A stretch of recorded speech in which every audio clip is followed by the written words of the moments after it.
placebo. It's in our heads. Yeah. Like, they think, oh, you can just fix it with your diet. I mean, which some people can, like, because people like, oh, gastroparesis, no, I mean, there is forms of gastroparesis that are mild. Like, okay, you can't eat certain foods, but you can eat anything else and you're fine. Your digestion. How do you figure out what foods you can't eat? Just trial and error, really. They do a test on you as a gastric emptying scan. It's basically where you eat radioactive eggs. And they watch you for 6 hours and see how much those eggs digest every hour. Mm-hmm. So you stay there at the hospital all day and they take pictures of your stomach. Mm-hmm. And so in 6 hours, instead of, like, some people, yours would have digested 80% of those eggs within an hour. Mm-hmm. Or more. 1 hour, my eggs have been digested less than 3%. Yikes. Yeah. The second hour, it has sped up, was like 20%. But then it would slow back down. So it's that's how they can tell when your digestion is really slow, because those eggs are supposed to be gone within 2 hours, easily, on normal human body. And so that's how they can tell if you have what kind of how severe is your gastroparesis. Mm-hmm. And for me, it's very severe. My stomach doesn't do jack squat. And so my mom was the same way. So what happens with your stomach not doing anything, like now? Like now? Like if I know, like, okay, so stops working. Mm-mm. Like now? Like, how does your body process? I mean, like, it's a pacemaker, so it's kind of like the same thing as your heart, mm-hmm. right? So how much does your body process now with a pacemaker? I mean, like, what's the percentage? If you were to eat that same egg, it would digest probably in like 3 hours. It's still slow. It's still not normal, mm-hmm. but it's 10 times better than what it would be.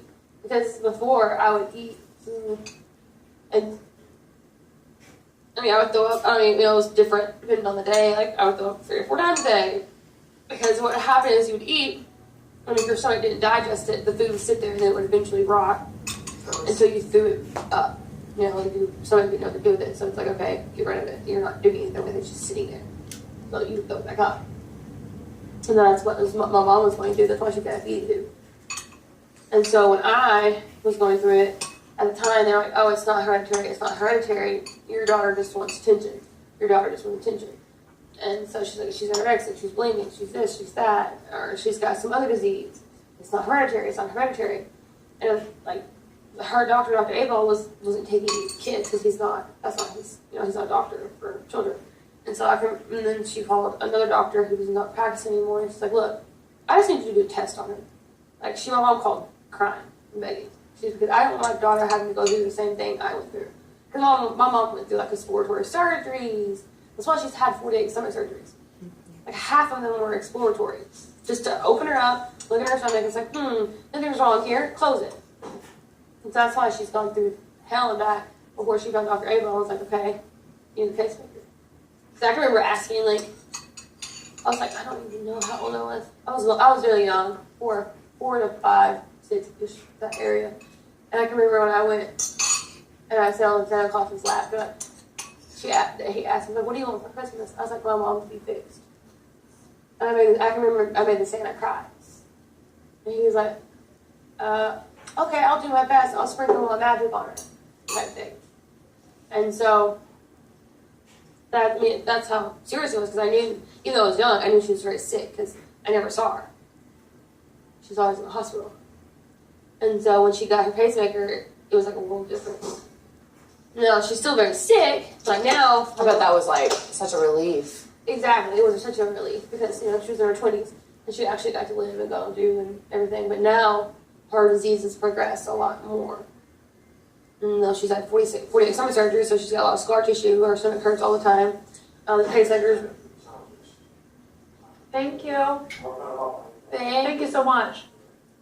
And so now, she's had the pacemaker for so long, it's not working like it should because their stomach's used to it. So now her stomach's like barely working. So that's why now instead of I have 2 leads. And they did an experiment now. My mom has 3 leads in her stomach. And that wasn't really working. working at the time when I left to come here. And her pacemaker, like the pocket mine sits in, her pacemaker was like freely floating because the pocket had broke. And so, I mean, there's not much, like she has like 2 sets of leads that are old, that are just wrapped in scar tissue, and if they were to remove them, she would bleed to death. So now she has 5 leads in her stomach, 2 that are just null and void, and 3 that are working, and they want to move around and try to see if they can get the stomach to jumpstart somehow. But it's really hard because she's not, when I was eating, she was not eating. Like, she would eat like a portion of an egg and be done, be completely full. That is it. And that's why I didn't want to leave her, because I'm like, okay, you're going through a lot right now. Like, you're really sick. And she's like, no, this opportunity, you need to go do it. You need to give gastroparesis his name. And so that way, I can be at peace when I go, knowing that people know the disease. She said, because I've lived my whole life trying to get awareness for this disease, and governors and senators just been like, like, we almost got a bill passed for this disease.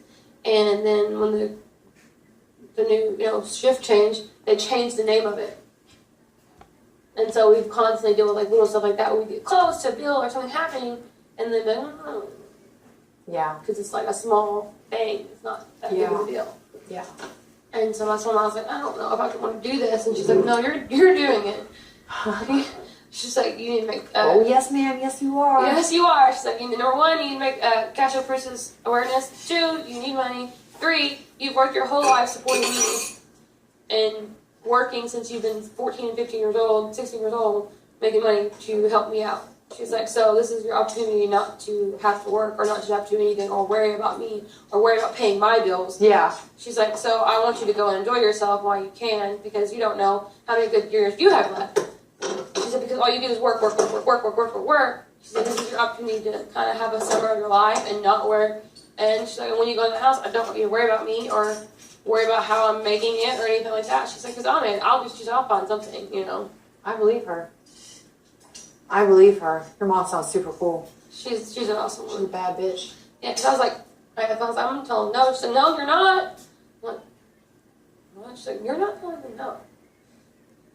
But I'm like, but what about this? What about this? I'm like, you're going to have this many bills. She'll figure it out. You're going to have this many bills, and if I'm gone 4 months, that's like over $4,000, $5,000 worth. Like, oh, she's like, shut the fuck up. I'm like, okay. I gotta go outside and defrost. I know, right? It's freezing. Sorry, I didn't mean to run away from your store. I'm just you're good. about to start shivering. You're good. Can I go borrow one of your lipsticks? Yes, ma'am. Oh,